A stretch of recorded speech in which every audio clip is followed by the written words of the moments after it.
Are you tired of sending to everyone and getting ignored? Build a precise Klaviyo segment in under 4 minutes. Follow these steps. Go to Audience, Open Segments, create a new one, name it, set the condition, and save. To start, click on Audience. Now, head over to Lists and Segments. Then, hit Create to get going. From the options, click Segment.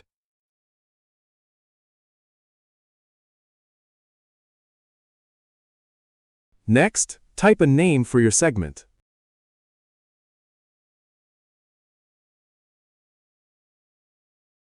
Now, pick the condition that fits your criteria.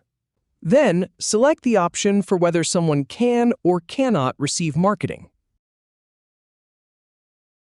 When you're ready, click Create Segment.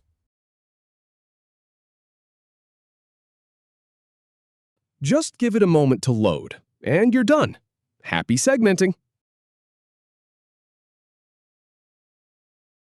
If you have any feedback, or if any info is inaccurate, please leave a comment below.